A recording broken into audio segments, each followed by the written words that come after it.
Now, having said that, Ernest Hilbert is the author of 2 collections.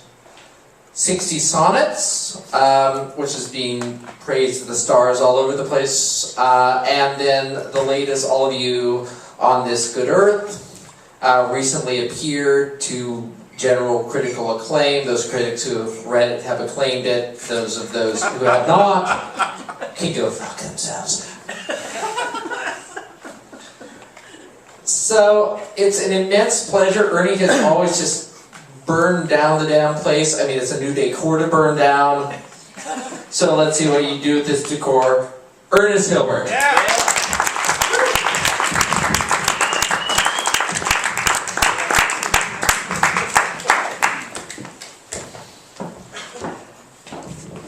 I do feel like I'm on a set for Tartuffe.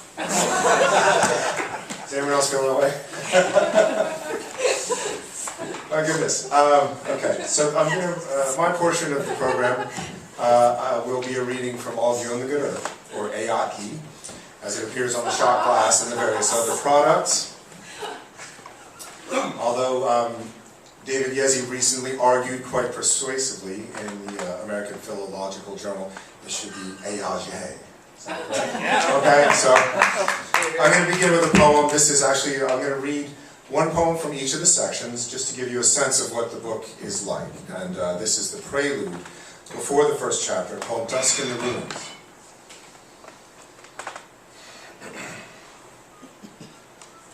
I arrive, one more uninvited guest. A June storm coasts down the horizon of the volcanic plateau. I trekked hours to appear before tombs, like an earnest pilgrim of some kind, and I have come alone. Cumulonimbus broadens above.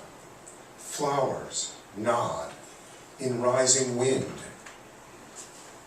A single white horse grazes down below, slowly consumed by shadow that pours into the valley.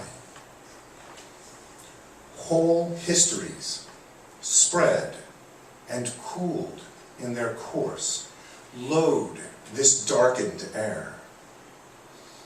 Etruscans doomed, then Romans. These stones, their long finale. I am summered and slow in withered light.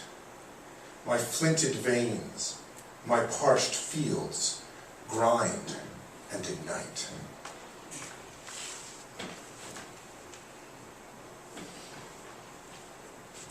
My wife sometimes accuses me, or I should say more accurately, states in the plain facts that I airbrushed her out of that scene. How would I have found a remote Etruscan ruin in Umbria or somewhere without her? I always cite the precedent of William Wordsworth, who, Dorothy used to complain that he took her out of the poems as well, and made it seem like he was there alone a lot of the time. This is a poem I'm going to dedicate to my friend Wynn Koslick, who just released a feature film he was a screenwriter for, called Losers Take All. And we used to live together downtown on Howard Street in Soho. And I went down, and now it looks like it's all fancy now, but it used to be this old steel door, and it was a crazy time. So this is for him, and the title is something you might recognize as being after James Merrill. Nights of 1998, for Wynn Koslick. It's boiling up, my tin-ceilinged cavern downtown. I'm struggling to play a record, but my fingers quiver, and the needle shrieks like scraped chalk through the speakers. I turn it up, and up, and up. I'm lit like a war with pills, lines, so many drinks I can't feel.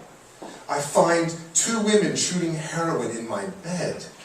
I'm coming up so hard I puke. Oh Christ, the summer is stunned with lilacs. Someone gets kicked in the nose, and then more arrive, and more. And would you look at all this, and God, the noise. We can't go back. We fall apart like ancient stars, sparks, gold like pollen blown across all this dark.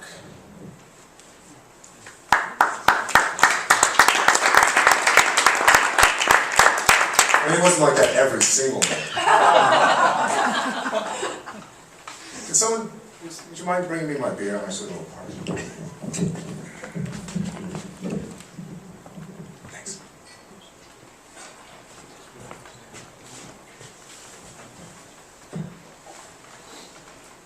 Gave a reading in September at a KGB bar, and the microphone only came up to like here. So I either had to go like this or just shout at the audience. And the thing is, you can't do small talk or jokes when you're shouting at people. They take it the wrong way. Schnell! There's a poem called Panthera. It appeared in Parnassus. I swear it's not about me. It's about a panther. They come to view the creature in its cage. It clutches its bale, stalks its small square, licks its sides beneath rust-blocked clouds. It tamps down a long dwindled pang of rage in the warm murmur of midsummer air. It seethes in sleep before sighing fleshy crowds. Why does all this largesse feel like a trap? Fresh meat, dangling streamers of clammy blood, freedom from the grueling search for prey. Penned, but allowed to lounge all noon and nap, permitted on rare occasion to stud, growl half-heartedly at bars, but never stray, constrained by this contract, compelled to trade strength for slow half-life and weaken in shade.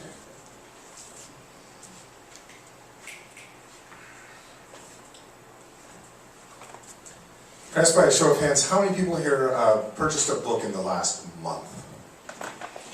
It's a good crowd, okay. My kind of crowd, I do have books for sale. And it comes with a free shot glass.